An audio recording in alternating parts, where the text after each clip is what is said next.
Boa noite a todos, a todas, sejam bem-vindos aí a mais uma palestra, uma live da Congregação Espírita João Evangelista. Estamos hoje aqui mais uma vez com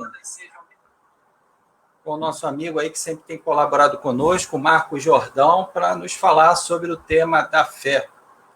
Nesse final de ano, a gente começa a fazer as nossas reflexões, renovar a nossa fé, e aí a gente vai ver o que Jesus nos fala sobre a fé. Por que ele diz que a fé transporta montanhas? É isso que a gente vai descobrir hoje, né? Antes, então, de passar a palavra para o nosso companheiro, vamos, então, fazer a nossa prece inicial. Sejam bem-vindos a todos que já estão aí, Wanda Soares, Gilene Campos e Alessandra de Souza. Então, vamos, então, fazer a nossa prece, já que o tema é muito rico, há muita coisa a ser falada. Mestre amado, amigos espirituais, obrigado pela oportunidade de estarmos aqui mais uma vez reunidos, estudando o teu Evangelho à luz da doutrina espírita. Que possa nos amparar, em particular ao nosso companheiro Marcos Jordão, para que possamos aprender muito bem o que seja a fé trazida por Jesus e que isso possa nos fortalecer diante das nossas lutas. Pedindo que nos ampare durante todo esse estudo, pedimos permissão então para darmos iniciado o nosso estudo de hoje, que assim seja, graças a Deus. Muito bem, Marcos Jordão, seja bem-vindo mais uma vez, as palavras são todas suas.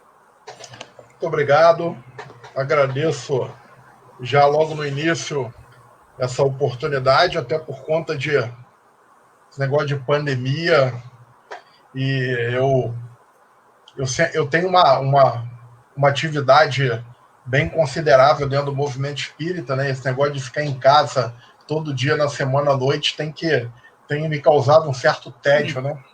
E aí esse recurso aí do online, das lives, elas ajudam, né? Vou confessar que não resolvem.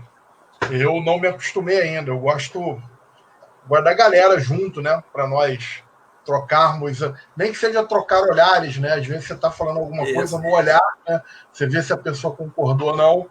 Então já agradeço desde já a oportunidade aí de não perder o pique, né? Okay. Então, podemos começar? Ou... Pode começar. Qualquer coisa eu vou estar aqui por trás, tá? Tá bom, então. Bom, mais uma vez, boa noite a todos. Mais uma vez estamos aqui contribuindo aí com o pessoal do João Evangelista. Vamos falar de um tema que eu diria que ele está no cerne do objetivo de Allan Kardec ao promover o espiritismo. O objetivo de Allan Kardec, porque se nós pensarmos bem, Allan Kardec era um homem de ciência. Allan Kardec era um camarada que vivia dentro de escolas, de universidades. Muito embora ele tenha tido uma criação católica, uma forte influência protestante, evangélica, digamos assim, já que ele era um grande discípulo de Pestalozzi. Pestalozzi confiava muito em Kardec, deixou Kardec algumas vezes no comando, dirigindo o Instituto de Verdun, quando precisava se ausentar. Então ele teve também essa influência, não só católica como protestante. Mas ele era um homem de ciência, inclusive do ponto de vista do pensar.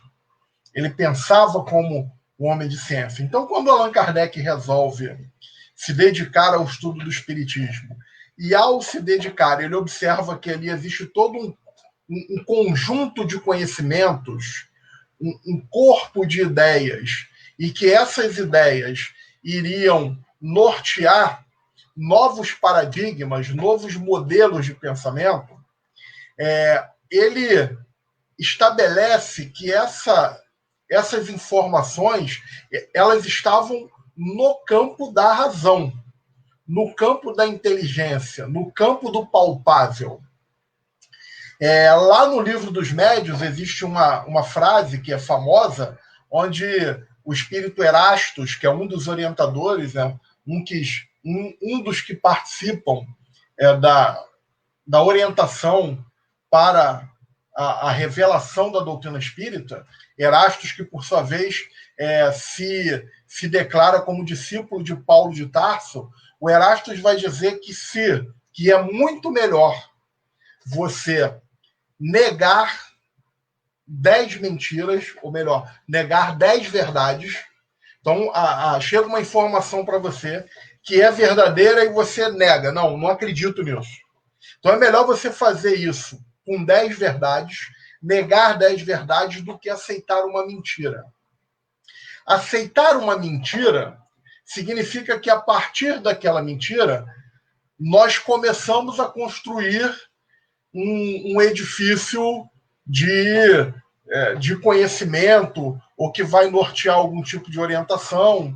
E mais do que isso, né, é muito cansativo quando isso é feito de maneira dolosa, de maneira proposital. A pessoa aceita uma mentira e, para manter essa mentira, ela tem que criar várias outras mentiras para sustentar aquela mentira original. Porque, na verdade, a mentira não existe.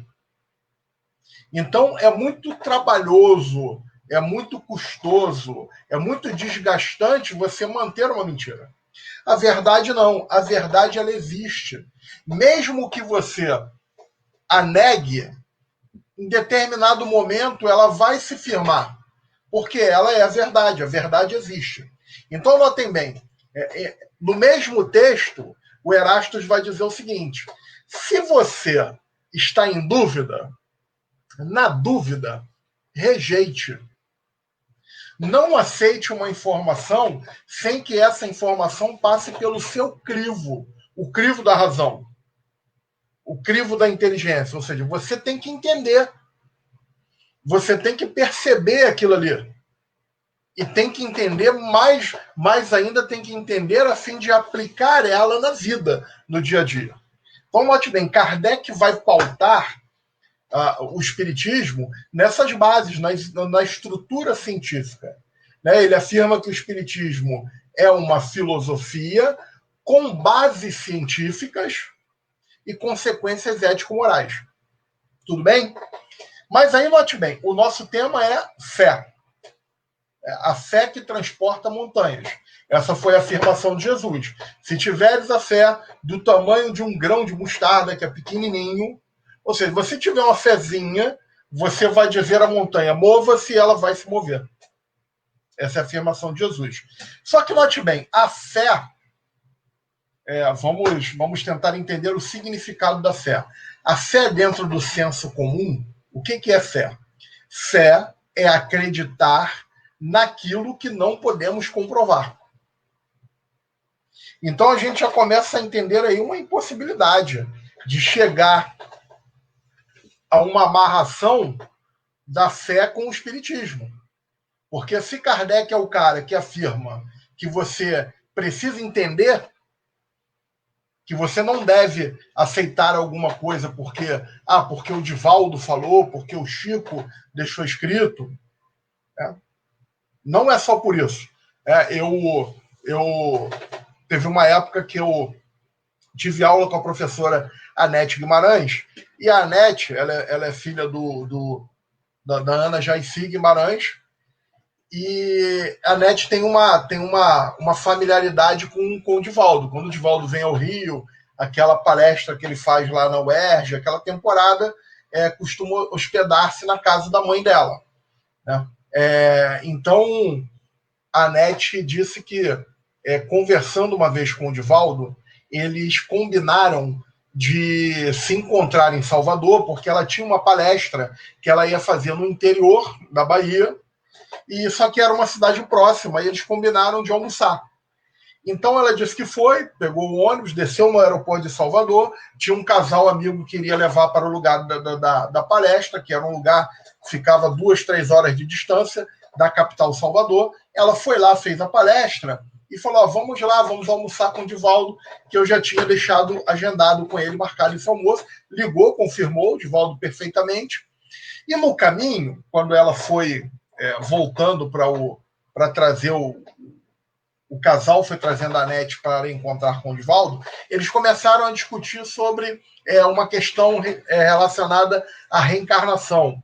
A reencarnação compulsória, se é possível ou não. E a Anete contou para a gente que gastou toda a didática dela, toda a pedagogia dela para tentar defender lá a posição dela de que ela entendia que aquele determinado assunto não era possível, e foi, durante a viagem, foi dando exemplos e tudo mais, e o casal se mostrou não confiando, acreditava na versão contrária, que seria possível lá a questão da reencarnação compulsória de determinada maneira. Ok.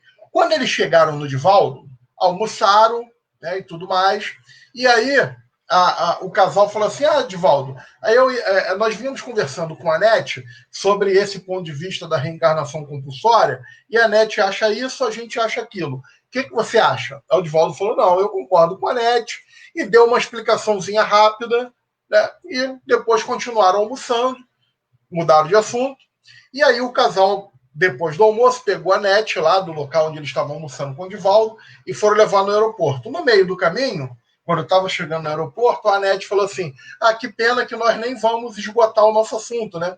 Nem vamos definir a possibilidade ou não. E aí, o casal falou, não, já está tudo certo, você tem razão. Nós entendemos o seu ponto. Não, mas como assim nós... Não, a gente perguntou ao Divaldo lá, e o Divaldo falou que é isso mesmo.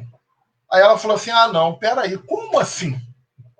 Só porque o Divaldo falou, vocês aceitaram? Eu dei várias explicações, vários argumentos e vocês não aceitaram. Só porque o Divaldo é Divaldo, vocês aceitaram. Então é exatamente essa questão que Kardec traz. Então Kardec quer que nós entendamos a proposta espírita para, uma vez atendendo, nós usarmos e aplicarmos ela na nossa vida. A doutrina espírita não é uma proposta passiva. Nós nos utilizamos muito do atavismo, como dizia o Carl Gustav Jung, pai da psicologia analítica, e também trazido as ideias dele por Joana de Ângeles, através da psicografia do Divaldo, que o atavismo são aquelas heranças, né, do passado e que nós continuamos a praticar como uma espécie de paradigma. O que é o paradigma? O paradigma é um modelo de comportamento social que nós seguimos sem nos questionar por que fazemos. Então a gente senta lá para levar o passe, da mesma maneira como a gente entrava na fila no passado. Eu fui católico nessa vida, quem não foi nessa com certeza foi em outras, que a formação da civilização ocidental tem o catolicismo ali nas estruturas. Então, quando a gente senta para tomar um passe, a gente age como se estivesse tomando a hóstia. Quando a gente toma água fluidificada, sem entender o mecanismo do que é um passe, da doação fluídica, do fluido animal que o médico doa, o fluido animalizado ou ectoplasma, como dizia Charles Richer. Como é que funciona a questão da sintonia, o pensamento que ali funciona como uma espécie de modulador do fluido que vai ser transmitido do médium. E se, portanto, meu pensamento não estiver harmonizado com aquilo ali, se eu estiver ainda pensando nos problemas ou com algum tipo de mágoa no coração, não vai haver uma harmonia mental. As sinapses cerebrais não vão nos ajudar a receber aquela doação fluídica. Bem como com a água fluidificada. A gente assiste a palestra sem procurar entender a mensagem que está sendo passada naquela palestra ali. É como assistir a missa. Eu estou dando o exemplo da missa porque fui católico, e conheço bem. E aqui não vai nenhuma crítica, aqui é uma análise de uma referência de coisas que, no fundo, a gente acaba conhecendo mais do que o espiritismo, porque a vivência é do espírito imortal. Então, a gente fala de umbral com o mesmo pensamento de inferno. Né? A gente fala em karma, e essa palavra karma nem está lá na obra de Kardec, não tem essa palavra karma. Né? Mas a gente fala em karma como um pensamento de que nós vamos ser castigados, quando o espiritismo não entende o castigo como algo punitivo, ou nem sequer disciplinar, porque às vezes uma punição ela piora mais ainda a situação, piora mais do que educa. Então, notem bem, o Espiritismo nos chama à razão. E aí, como eu falei, a fé dentro do senso comum é o quê? É aquilo que eu acredito sem ter como comprovar. Se eu comprovo, não é mais fé. Não está mais no campo da fé. Passou para o campo da ciência. A própria Igreja Católica, ela tem uma comissão lá para analisar os chamados milagres. E se o milagre foi explicado cientificamente, não é um milagre. Ou seja, para ser milagre, não pode ter explicação científica. Ok. O que Kardec vai dizer? Kardec vai dizer que a fé, e Kardec não nega a fé, ele vai dizer que a fé existe. Ele apenas vai fazer uma releitura da fé. A fé, diz Allan Kardec, só será possível se ela puder encarar a razão face a face em todas as épocas da humanidade. Então, a fé, ela precisa estar conectada com o saber, com a razão. Por que acontece tanto de pessoas que passam por problemas trágicos na vida, a morte de um filho, de um parente próximo, de um grande amor, e a pessoa perde a fé? Não acredito mais nisso. Afinal de contas, eu era uma pessoa tão dedicada ao centro, né? Eu fazia, trabalhava nisso, trabalhava naquilo, e como é que Deus fez um negócio desse comigo? Aí a gente já vê até um pouco da questão da barganha, né? Ok, mas isso é o que Kardec fala de encarar a fé de maneira racional. Racional. Se você acredita que a fé é o que você pensa, você provavelmente vai se decepcionar. Então vamos lá. Né? Depois desse preâmbulo, dessa introdução, vamos pensar no seguinte: o que é fé? Fé, e quem fala muito bem disso é o Haroldo Dutra Dias, já que ele é um cara muito dedicado à questão das traduções, mas ele vai falar que a fé está ligada ao verbete latim fidelis, que é o mesmo tronco ali da palavra fidelidade. Por que isso é interessante a gente saber? Porque nós fomos ensinados, lembram do atavismo, das heranças, que o Jung dizia que eram heranças do passado, né? Mas ele não explicava bem como é que eram essas heranças. A gente explica melhor, né? A herança porque nós somos espíritos imortais, reencarnando, então nós já tivemos contatos com outras culturas, outros pensamentos e por aí vai. Né? Então, nós fomos ensinados, não só em vidas passadas como nessa vida, que fé significa acreditar. E acreditar é só um início, é só um pressuposto. Acreditar não nos garante nada. Você imagina só se você vai fazer uma cirurgia. Aí você fala assim: doutor, o senhor acredita que essa cirurgia...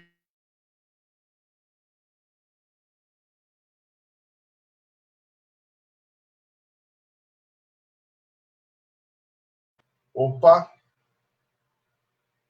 Tudo bem aí? Percebi que deu uma caída aqui. Tudo bem aí, Humberto? Já voltou, já. Deu uma caída. Travada, mas já voltou. Já voltou. Então vamos lá. Então, você acredita, né, que a sua esposa existe, que o seu marido... Então, acreditar, claro que acreditar faz parte, mas não é a coisa principal. Então, a coisa principal é a questão da fidelidade. Fidelidade. E aí, quando eu falo de fidelidade, imediatamente eu remeto o pensamento a relacionamento. Eu só sou fiel àquela pessoa que eu me relaciono. Porque fidelidade, ela também nos leva à questão da confiança. Confiar. Né? Confiar é o quê? Fiar junto. Então, fé é fidelidade. Para eu ser fiel, eu preciso confiar, fiar junto, e para confiar, eu preciso conhecer. E para conhecer, eu preciso me relacionar. Eu não confio numa pessoa que eu não me relacione. Até porque se a gente pensar bem na questão da fidelidade, se eu começo a analisar, se eu... a gente pode pensar aqui muito no relacionamento conjugal, quando, porventura, a gente tem as nossas fraquezas, e aí aparece uma oportunidade de trair. Trair a minha esposa ou meu marido, seja lá o que for, mas eu, diante da possibilidade de uma traição, porque alguma pessoa se insinuou para mim, alguma outra pessoa, ela é atraente, um capital estético elevado, né? E aí, trair ou não trair? Tem um filósofo que diz, um filósofo da USP, Clóvis de Barros Filho, que ele diz que quando você vai pensar se vai trair ou não, já não tem amor. Ou pelo menos o amor já não está tão vivo ali. Porque quando você ama, não tem essa possibilidade de vou trair ou não trair. Quando você ama, você não trai. Não trai, ponto. Não tem plano A e plano B, né? Para quem ama, não tem resposta A ou resposta B. Só tem uma resposta, a resposta do amor. Mas vamos dizer que, né, 20 anos de casamento, ainda bem que a minha esposa não está em casa, mas eu espero que ela não esteja assistindo aí online, né? Bom, mas brincadeiras à parte, ela conhece esse pensamento, mas vamos dizer que o amor já não está, né, tão assim, aquele início do amor, quando você fazia de tudo para estar com a pessoa, você tinha uma dedicação voluntária à pessoa. Agora já não, 25 anos depois, né, você já vê um pouco esquisito esse negócio de estar ali voluntariamente, mas enfim, apareceu a oportunidade. Então, trair ou não trair? Trair ou não trair é uma questão de... Aí você vai pensar, mas a pessoa vive comigo há 25 anos, nós tivemos muitos problemas e ela sempre esteve firme ao meu lado, ela me ajudou em muitos momentos por problemas que sem ela eu não estaria junto. Então, note bem que você começa a fazer uma avaliação da convivência que você tem com aquela pessoa. Você conhece a pessoa, né? E você analisa, você chega à conclusão que a decisão mais segura é continuar com aquela relação, uma relação que você conhece. Então, isso é fidelidade. Então, fé é relacionar-se com Deus. Se a gente acha, né, que casamento é uma coisa difícil, eu diria que relacionamento é difícil. Às vezes eu brinco falando assim, relacionamento acaba com qualquer convivência, né? A gente tá namorando uma pessoa, o namoro tá sensacional, vamos casar, faz a festa, tudo lindo, tudo maravilhoso, vai morar junto, o negócio complica, daqui a um ano e meio tá pensando em separação. Eu tenho algumas experiências de conhecidos e até amigos que trabalham viajando, às vezes trabalham embarcado aí como marítimos, e quando saem desse emprego, estavam acostumados a ficar um tempo fora e um tempo em casa. Quando ficam integralmente todo o tempo em casa, começa a conviver, começa a se relacionar, e o casamento balança e às vezes até acaba. Então, conviver é muito difícil. Mas entenda uma coisa, se conviver entre nós é difícil, imagina só conviver com Deus. Imagina se relacionar com Deus, porque Ele é absoluto. Deus é o absoluto. E nós somos relativos. O Emmanuel tem uma informação do Emmanuel que ele fala que Deus não vem com... não traz propósitos, né? Porque tudo que Deus quer se realiza. Então imagine só você se relacionar com o absoluto. E nós somos relativos. Então, a fé é se relacionar com Deus. E aí, note bem, qual é a proposta do Espiritismo para essa questão do relacionamento com Deus? O Espiritismo vem nos apresentar características desse Deus. Ou seja, em verdade, nós temos, na doutrina espírita, 5 princípios básicos que a gente vai observar lendo o Livro dos Espíritos. O primeiro princípio básico da doutrina espírita é a crença em Deus. Então, notem bem, acreditar em Deus. A partir de acreditar em Deus, vem os outros 4, mas tudo começa com a crença em Deus. Então vamos pensar assim, imortalidade da alma é uma derivação de Deus. Afinal de contas, todos nós fomos criados por Ele. E Ele nos criou imortais. A comunicabilidade ou mediunidade é uma faculdade, é um atributo que algumas pessoas têm, quando encarnadas, quando desencarnadas, todos temos, mas um atributo que nós temos que foi concedido por Deus.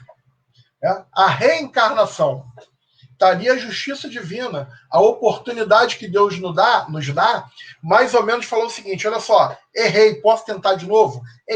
É parecido, a gente pode pensar análogo a um videogame.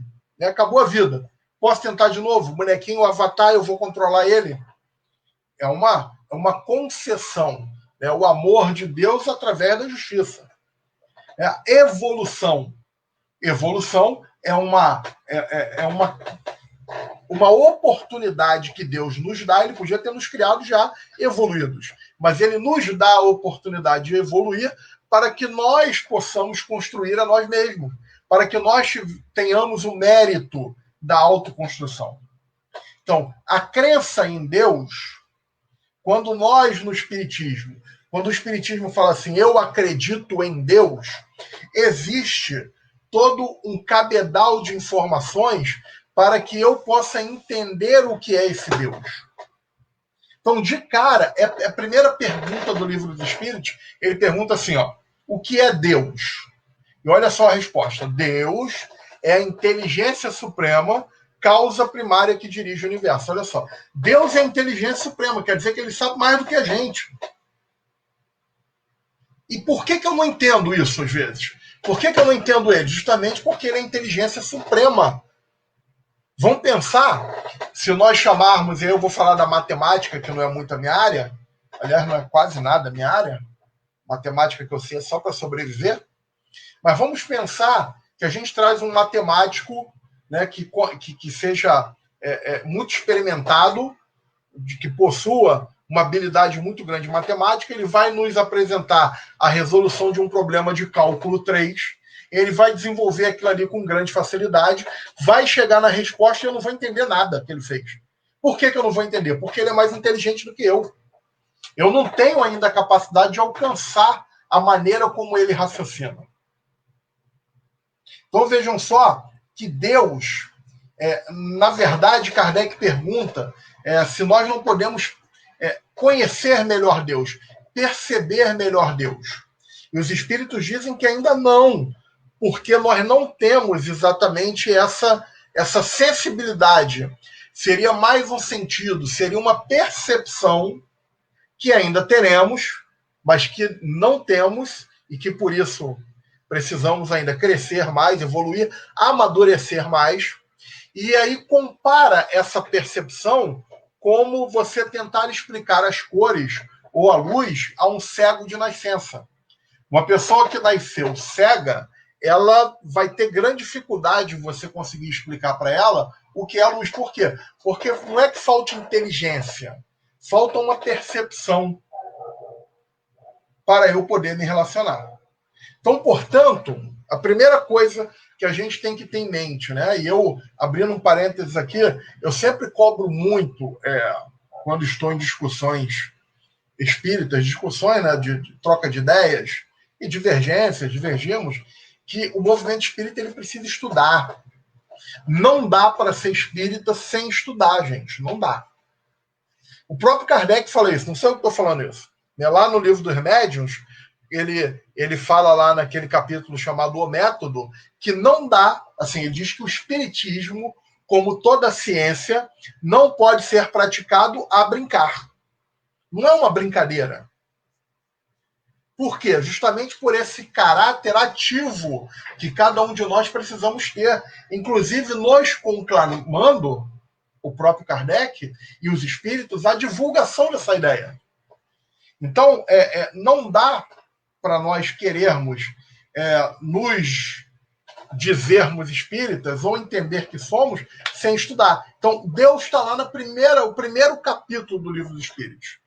Então, pensar o seguinte, não dá para entender espiritismo sem a compreensão dos seus princípios básicos, vão estar todos atrelados. A crença em Deus, imortalidade da alma, reencarnação, mediunidade e pluralidade dos mundos ou evolução. São sim. Então, tudo que eu penso, o que eu estou querendo dizer? Sempre que eu me deparo com alguma situação difícil da vida, algum problema, e se eu sou espírita, eu preciso pensar dentro dessa cerca. Crença em Deus, imortalidade da alma, mediunidade, reencarnação e evolução. Qualquer capítulo vai ser tratado dentro da minha cabeça, alicerçado nesses 5 pilares. E aí vamos pensar em Deus, vamos pensar em fé. Eu não tenho como compreender Deus, ok? Mas aí, Kardec pergunta se eu teria como perceber Deus na sua revelação. Deus se revela. E aí Kardec, notem bem que Kardec pergunta assim, os atributos de Deus que já estavam colocados dentro do pensamento judaico-cristão, né, que Deus é soberanamente justo e bom, Deus é único, onipotente, soberano, onisciente, onipresente. Notem bem, se eu disser isso tudo de Deus, que Deus é infinito em todas as suas perfeições, eu estou conseguindo descrever, definir o que é Deus. Note bem, infinito nos seus atributos. Quais são os atributos? Soberania, soberanamente justo e bom, inteligência suprema, causa primária, onipresente, onisciente, e por aí vai. Eu dizendo que Deus é infinito nisso, eu consigo definir o que é Deus, falar para você o que é Deus. Os espíritos dizem, devido à sua pobreza de linguagem, sim, mas Deus é muito mais do que isso. Então Deus se revela nos seus atributos. Então vamos pensar o seguinte, quando eu falo assim, e aí eu vou evocar aqui para a gente trazer essa discussão para uma coisa mais prática, existe uma ideia chamada Teorema de Epicuro, que é antiga, que é velha e que é muito usada pelos nossos amigos materialistas para tentar desqualificar o pensamento metafísico, o pensamento religioso. Vamos pensar no seguinte, Deus existe? Então note bem, quando eu espírita falo assim, existe, Deus existe, tá? Deixa eu dar uma pausa aqui, né, e retomar aqui a linha de raciocínio para a gente entender por que a gente está falando isso. A gente está falando isso porque a gente está falando de fé. E a gente compreendeu que, para Kardec, a fé não é algo desconhecido. A fé não é aquilo que eu não conheço, que eu não posso comprovar. Isso é uma visão dogmática. O espiritismo não é dogmático. Para o espiritismo, a fé ela tem que ser algo compreendida. Ela tem que estar dentro de um pensamento de relacionamento. A partir do relacionamento eu conhecer, eu tenho confiança. A partir da confiança eu sou fiel e, portanto, eu tenho fé. Então, eu confio em você. Eu te conheço há muitos anos, sei que você vai conseguir. Entendeu? Então, vamos lá. A partir daí, quando eu, espírita, falo assim, eu acredito em Deus, quando o espírita fala eu acredito em Deus, existe todo um corpo de pensamento, uma teoria por trás de dizer eu acredito em Deus. Nós vamos falar assim, você acredita em reencarnação? O espírita fala, acredito. Por que você acredita em reencarnação? Porque a minha mãe é uma pessoa muito correta, muito justa, e ela me dizia que reencarnação existe. Eu acredito na minha mãe. E se a tua mãe estiver enganada? Quando você fala, eu acredito em reencarnação, e não sabe explicar por quê, isso não é uma afirmação espírita. Quando eu falo, eu acredito em Deus, existe uma ancoragem, uma estrutura para eu dizer que eu acredito em Deus. Então, ao falar assim, Deus existe, Deus existe, Deus existe. Tudo bem. Aí eu vou e pergunto, Teorema de Epicuro, né? Aí eu vou e pergunto assim, e o mal? O mal existe? Olha só que pegadinha capciosa, mas isso os materialistas usam muito contra o pensamento religioso, né? Tem saída isso? Porque olha só, o que é o mal? Kardec perguntou isso, né? O que é o mal? E a gente escuta mil maneiras diferentes, né? O mal é a ausência do bem. Aí olha só, dentro do meu raciocínio de Deus, Deus não é onipresente, onisciente? Note bem, para Deus ser Deus, ele precisa ter todas essas características. Ele tem que ser onipresente, onisciente, soberanamente justo e bom, onipotente, inteligência suprema, causa primária. Se faltar alguma dessas características, ele não é mais Deus. Então está entendendo que tem um raciocínio por trás? Quando eu falo eu acredito em Deus, eu estou alicerçado numa fé raciocinada, porque eu sei te dizer porque eu acredito em Deus. Porque Deus é isso tudo. Eu não posso dizer assim, Deus, Deus precisa ser a causa primária, ele precisa ser o início de tudo. Porque se Deus não é o início de tudo, existiu alguma coisa antes, esse algo que existiu antes passa a ser Deus, ele não é mais causa primária. Então, o mal existe? Aí, se eu falar assim, o mal é a ausência do bem. Olha só, Deus não é soberanamente justo e bom, e ele não é onipresente.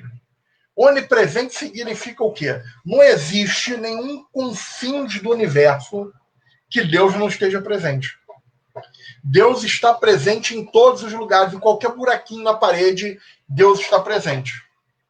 Se você diz que o mal é a ausência do bem, e Deus é soberanamente justo e bom, ele é o bem está ausente. Se o bem está ausente, Deus não é onisciente. Se ele não é onisciente, ele não é onipotente, ele não é Deus. Então, mas o mal existe? O mal é produto do homem. É a consequência do descaso do homem. Mas quem criou o homem não foi Deus? Então quer dizer que Deus criou o homem, então ele criou o mal. Deus criou o mal?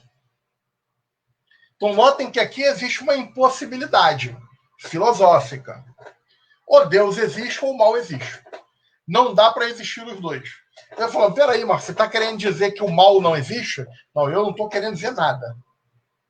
Mas deve ter uma saída para isso, porque eu digo a vocês que eu era católico e fui católico praticante, jovem, é claro, eu fui de grupo jovem, e depois, quando eu fui me tornando adulto, eu fui questionando, não tinha resposta, tinha a questão do dogma, né? Porque o dogma, além de você não ter a resposta, eles não querem que você pergunte, eles não querem questionamento. Aí, sem críticas aqui, foi um período muito legal da minha vida, mas eu saí de lá, né, e vim parar no espiritismo. Então deve ter uma saída para isso. Afinal de contas, eu continuo espírita, né? Deixa eu avisar isso aqui, né? Eu sou espírita. Entendeu? Então deve ter alguma saída, porque é o seguinte, como dizer que o mal não existe? Olha o Covid aí. Olha o Covid aí. Então, perceba bem, né? Kardec pergunta isso, né, no livro dos Espíritos. O mal existe? Os Espíritos respondem assim, não. O mal não existe.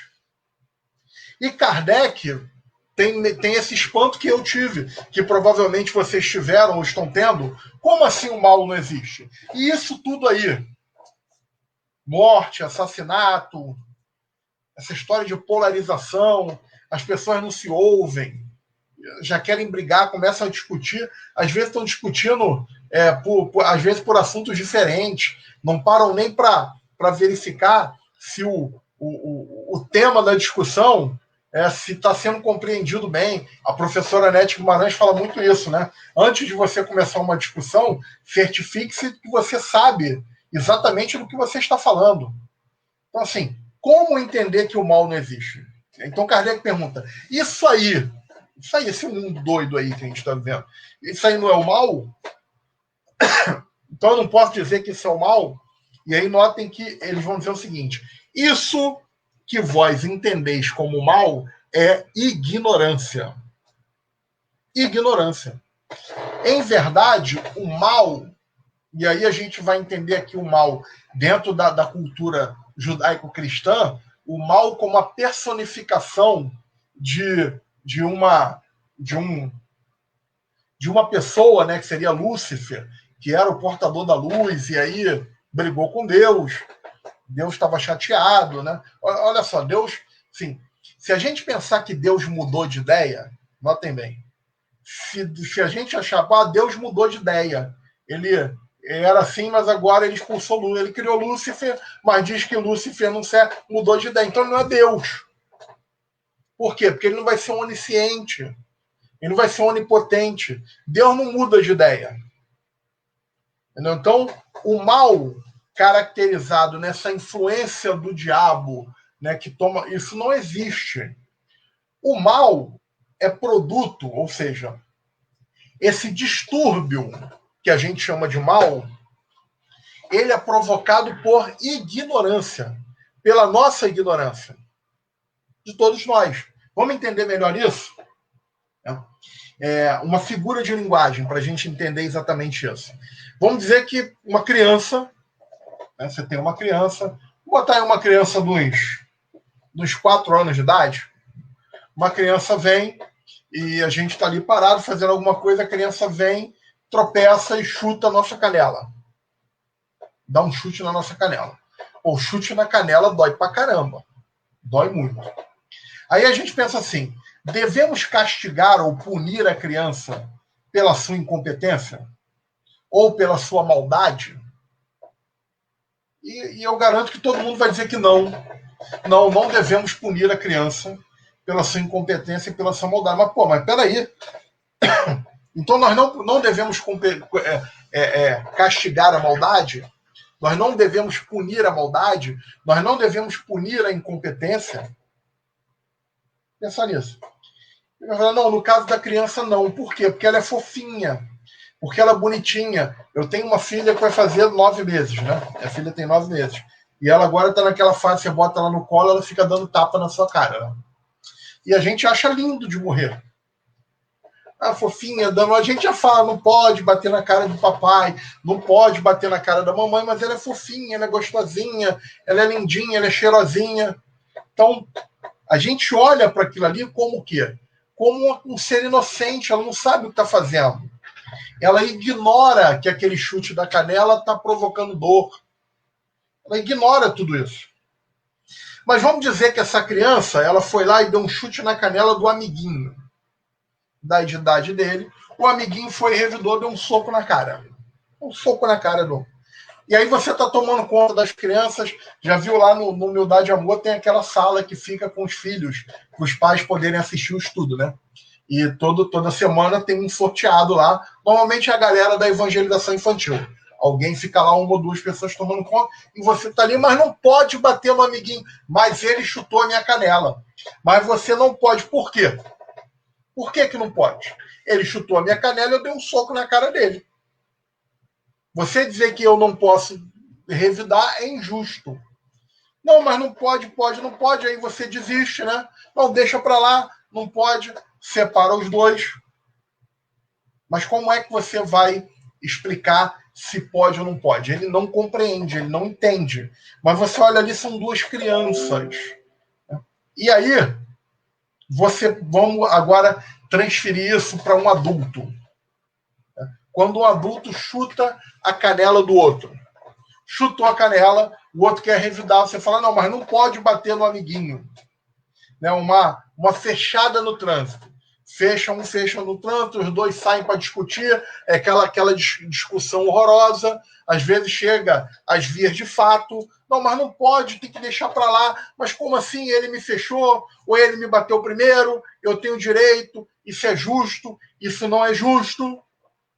E aí a gente pensa exatamente nesse momento, quando somos nós, os adultos, mas porém muito imaturos ainda, que estamos discutindo e brigando, e Jesus olhando para a gente, fazendo um monte de bobagem.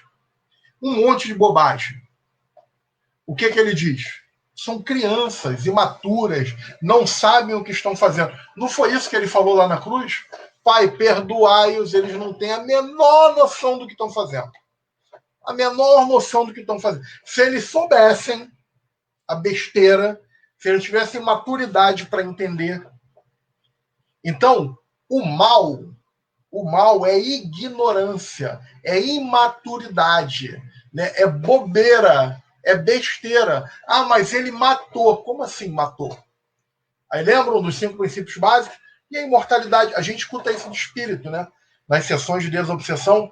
O espírito fala assim: ele me matou, eu agora vou me vingar. Eu falo, amigo, olha só. Você é a prova da imortalidade da alma. Ninguém morre. Você só perdeu o corpo. Isso é só um fenômeno biológico. Você continua vivo. Então, não há como ter fé sem conhecer. A proposta do Espiritismo é que para ter fé, para acreditar que a vida é justa e que Deus existe, você precisa conhecer os mecanismos da vida, as leis que regem o universo. Ué, mas a nossa sociedade, ela não é tão injusta? A sociedade é injusta? A gente poderia até dizer que a sociedade é injusta. Porém, ninguém está sendo injustiçado. Porque, note bem, aí é uma visão de definição do que é o mérito e daquilo que a gente precisa. Então, qual é a ideia? A ideia é, quando nós olhamos, às vezes, para uma pessoa que está passando por uma dificuldade e a gente fala assim, poxa, ele não merece passar por isso.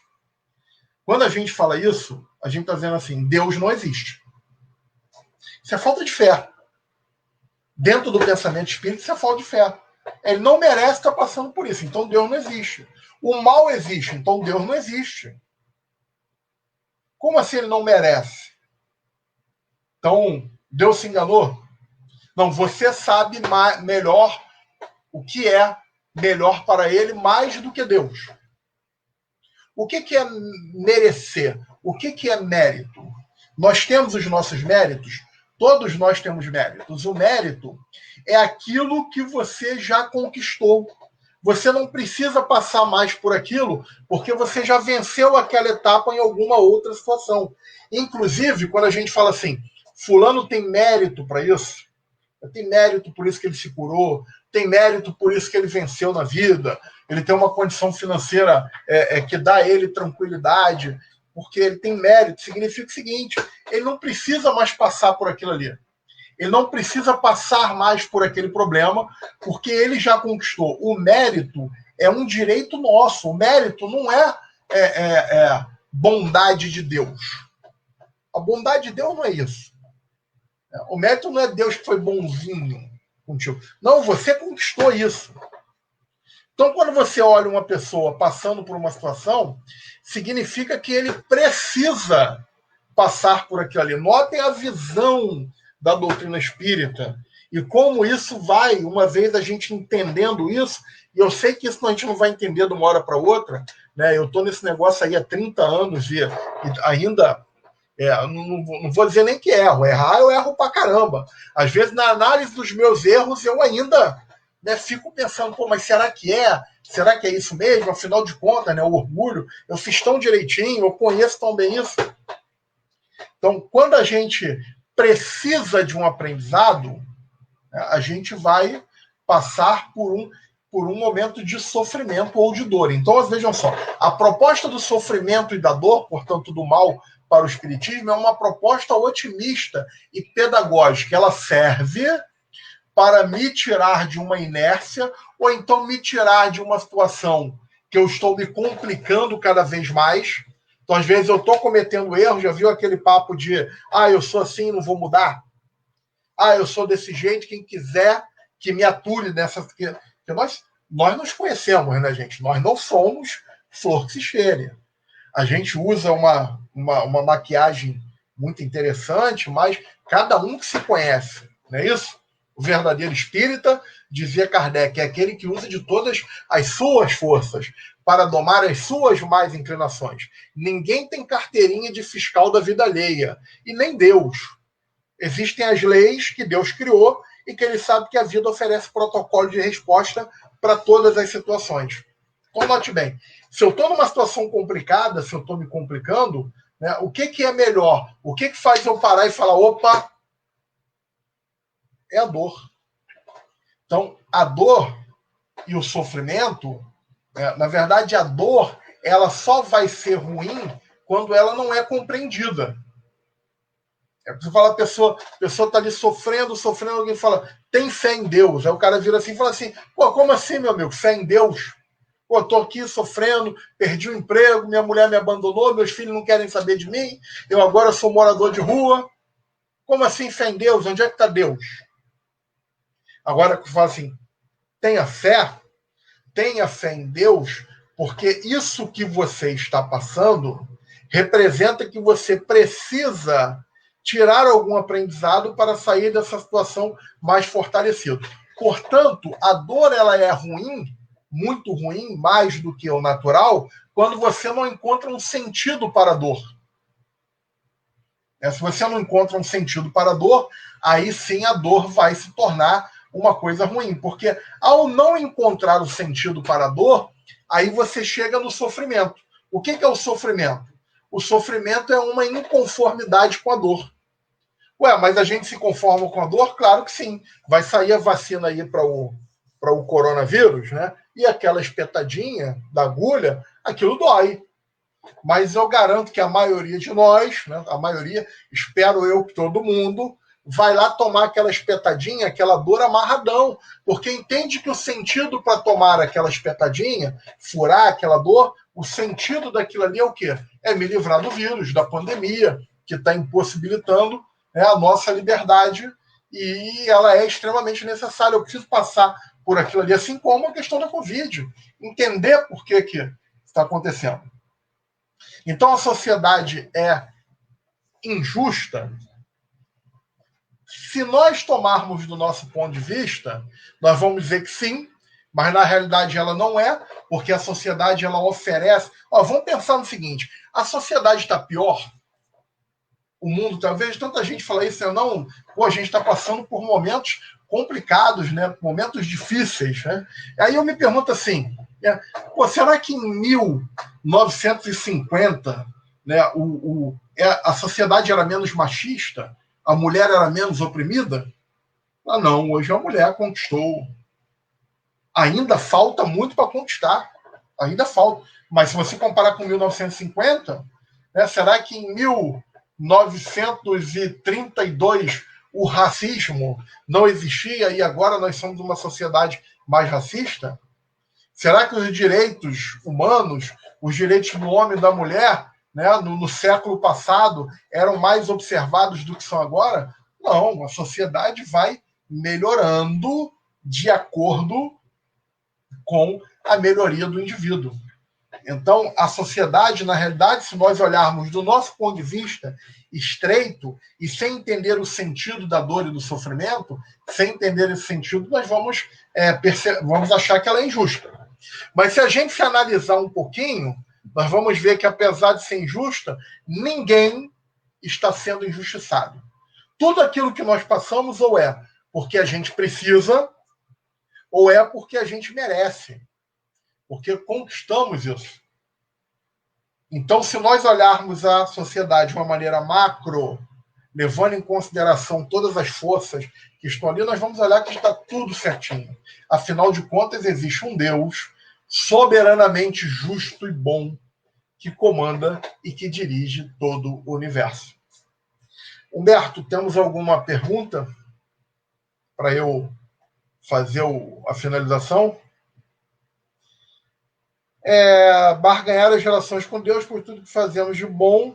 A colocação é: temos que parar de barganhar, exatamente isso, na nossa relação com Deus, pois tudo que fazemos de bom ou ruim só cabe a nós as consequências. Exatamente isso.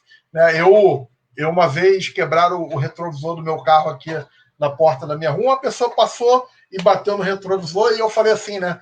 A rua estava cheia de carro. Falei, logo o meu. Né? Assim, a gente quer que Deus, né, seja flanelinha do nosso carro. A verdade é essa. E aí é uma barganha, né? É uma barganha. Você quer oferecer como se Deus precisasse da gente, né? Para alguma coisa. É exatamente isso que a gente pensa. Mais alguma? Ok. Então, gente, para nós concluirmos, a fé que transporta montanhas, Kardec, obviamente, vai usar essa questão das montanhas como uma figura de linguagem, né, uma coisa assim, uma metáfora da montanha. A montanha é o quê? A montanha são as nossas dificuldades, são os nossos problemas, o nosso orgulho, o nosso egoísmo, a nossa miopia moral, que não nos deixa enxergar além do nosso umbigo. Então, a hora que nós quisermos compreender isso, nós vamos tirar essas montanhas, as nossas montanhas pessoais. Essa é a figura de linguagem que ele usa, né? Essas questões que envolvem a nós mesmos, as nossas dificuldades. E é exatamente essa figura de linguagem que ele nos leva, né? Foi colocado aí que queria ouvir um pouco mais sobre a questão do merecimento. Eu poderia acrescentar o seguinte, olha só, vou usar uma outra figura aqui para ver se esclarece mais. Vamos dizer assim que eu tenho uma flauta, um instrumento, né? Se eu tenho uma flauta, e a flauta é uma flauta boa, é a melhor flauta que existe, essa flauta, ela serve para quê? Eu vou colocar isso tanto no merecimento como no sofrimento. Para que serve a flauta, a melhor flauta? A melhor flauta serve para o melhor flautista tocar. Ok? O melhor flautista. A melhor flauta para o melhor flautista. E por que isso? Porque a melhor flauta, ela foi feita para aquele que toca melhor. Portanto, os acontecimentos da vida, eles já vêm determinados para a pessoa que se preparou para tal. Isso é o mérito. Ele vai receber o melhor porque ele se preparou melhor. Entendeu? O merecimento é aquilo, vamos imaginar assim, um currículo. Você pega um currículo, né, de uma pessoa que vai buscar um emprego numa empresa. Então o cara olha o currículo, vê o que ele estudou, os cursos que ele fez, a experiência que ele já tem em outros trabalhos. Normalmente, em entrevista de emprego, o cara fala assim, me conta aí as suas conquistas, né? O que você fez em outras empresas. O cara fala, eu cheguei lá na equipe de vendas, né? A venda era tantos %, eu aumentei os objetivos, aumentei o percentual, porque eu consegui fazer isso, aquilo. Então, note bem. Aí o cara olha e fala assim, realmente, eu tenho uma vaga aqui para você. Essa vaga aqui é uma vaga de diretor, de gerente, porque você tem as características, você se adequa a essa vaga. Então, você tem mérito para isso. Por quê? Porque você já conquistou, porque você estudou, porque você se esforçou, porque você adquiriu experiências, porque você se arriscou mais em tentar acertar da melhor maneira. Isso é o mérito. E aquilo que a gente passa, que é o sofrimento, que a gente considera de ruim, a gente vai pensar assim, eu tenho um saco de sofrimentos aqui. Eu tenho um saco de sofrimento.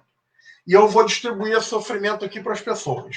Como é que eu vou distribuir o sofrimento? O sofrimento eu vou distribuir primeiro entendendo para que serve o sofrimento. Então, esse sofrimento aqui serve para que aquela pessoa, por exemplo, aprenda a se esforçar mais na vida com poucos recursos.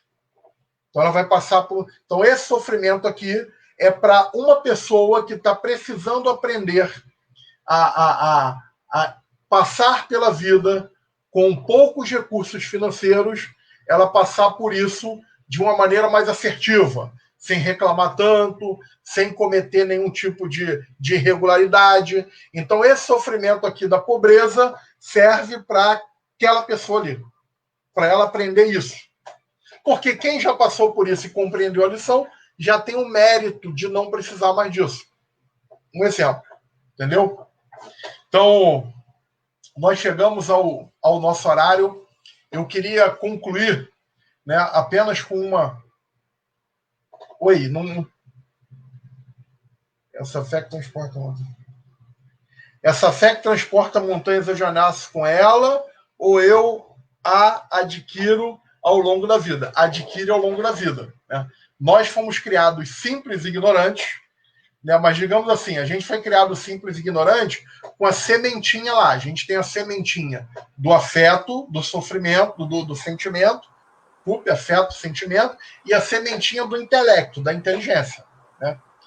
E até porque, se a gente está falando da fé, que é uma fé raciocinada, é uma fé que eu preciso entender os mecanismos da vida, esse conhecimento e esse entendimento eu só vou adquirindo com o passar do tempo, à medida que eu for me desenvolvendo. E aí está diretamente ligado ao princípio da evolução, né?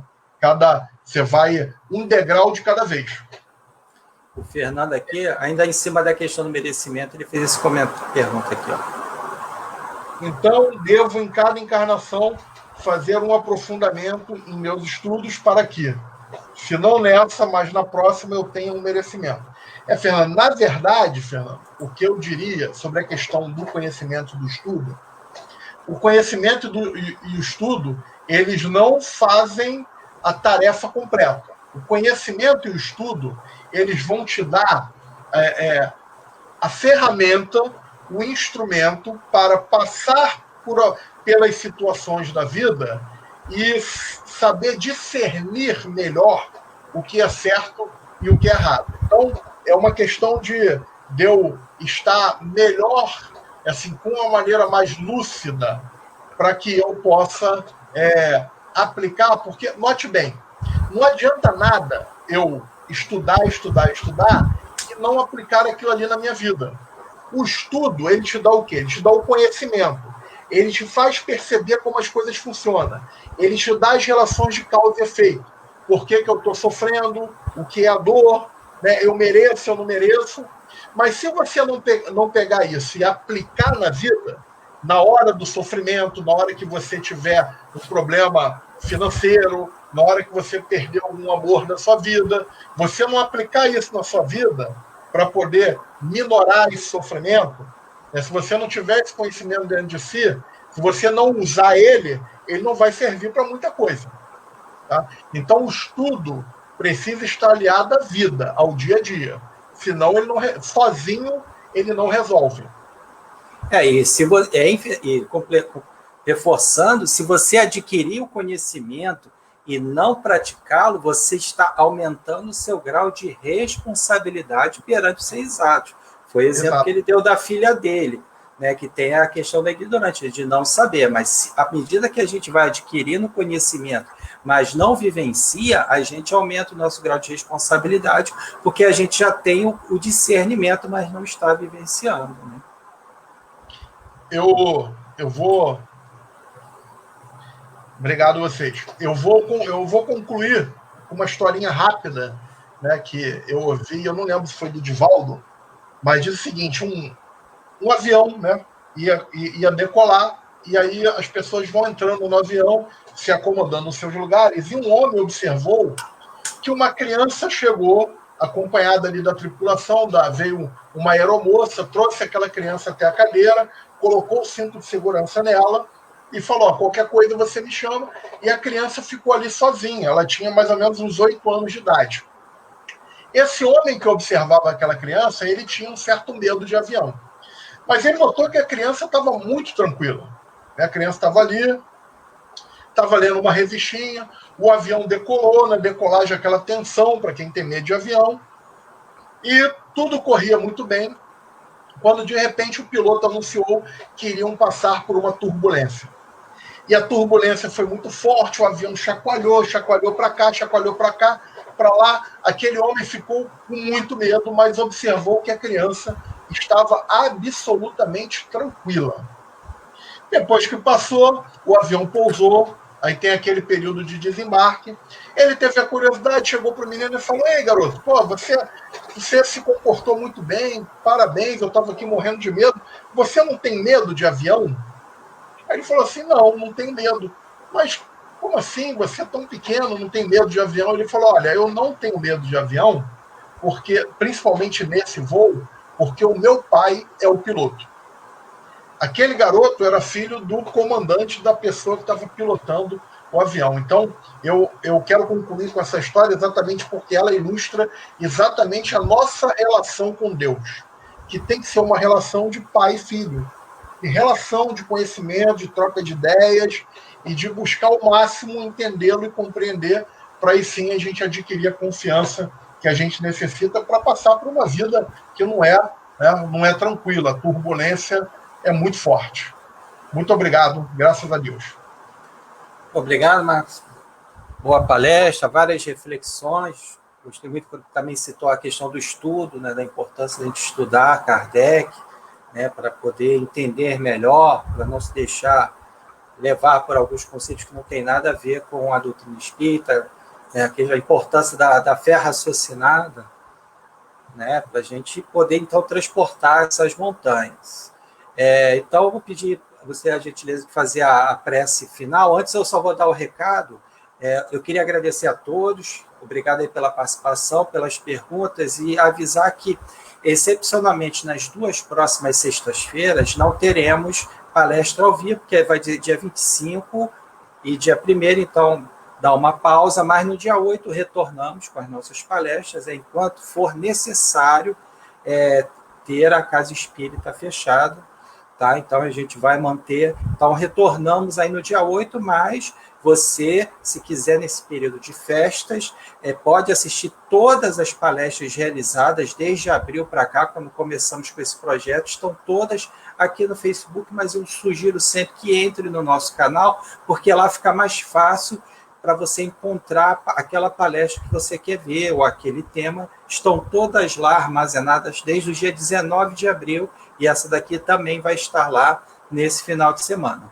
Tá legal? No mais, aí desejo aí, antes da prece, um bom Natal a todos aí. Obrigado aí por prestigiar esse nosso trabalho, que foi ser muito difícil o início de implementar, mas que agora, felizmente, a coisa está fluindo. Agradecer ao Marcos, sempre solícito, colaborou muito aqui. Esperamos a colaboração também ano que vem. Muito obrigado. Vamos então à nossa prece final. Então vamos orar. Jesus, amigo incondicional de nossas vidas, Deus, nosso Pai de infinita misericórdia, estamos aí prestes a encerrar mais um ano de nossas vidas, mais um ano que devemos lembrar que faz parte da nossa vida como espírito imortal. Portanto, não temos o que reclamar, só agradecer que, muito embora as dificuldades que o ano nos ofereceu, e foram muitas, nós sabemos, com a ajuda da doutrina espírita, com o auxílio do nosso mestre Allan Kardec, que existe um sentido para essas dificuldades, que elas nos proporcionam crescimento, e sabemos que sem isso, do jeito que ainda somos imaturos, do jeito que ainda somos infantis, portanto, sem essa aplicação corretiva e educacional, talvez nós demoraríamos muito ainda para trilhar um caminho que agora estamos observando a necessidade de apertarmos o passo, de correr mais. E diante desse mês de dezembro, que é um mês que sempre nos torna mais ternos, mais abertos aos sentimentos, aos bons sentimentos, afinal é o aniversário do mestre tão amoroso, do mestre tão dedicado, pedimos aos mentores amigos, os nossos mentores pessoais, os mentores da casa, que possam se aproximar mais para que nós estejamos realmente imbuídos de passar um Natal com Jesus. Sabemos que, uma vez estando ali reunidos em nome de Jesus, ele também estará conosco, porque ele prometeu, e quando Jesus promete, sabemos e confiamos que ele cumprirá aquilo que falou. Portanto, que o Natal possa servir para fechar com chave de ouro esse ano, que apesar de tão difícil, de tão complicado, um momento desse aí, uma hora mais à frente, saberemos o quanto ele foi necessário e o quanto nós podemos tirar proveito dessas necessidades, dessa aparente dor, que se não compreendermos bem, ela se tornará sofrimento. Então, um Feliz Natal não só para nós, nossos amigos, aqueles que se encontram internados por conta do coronavírus, aqueles que estão pelas ruas, que ainda não entenderam o sentido da vida, que o Natal possa aquecer o coração deles e que eles possam despertar para a necessidade do querer bem. Envolve a todos nós, que assim seja, graças a Deus. Graças a Deus. Então, obrigado a todos. Ano que vem estamos de volta. Tchau, gente. Valeu, Tchau. Marcos. Obrigado, tchau.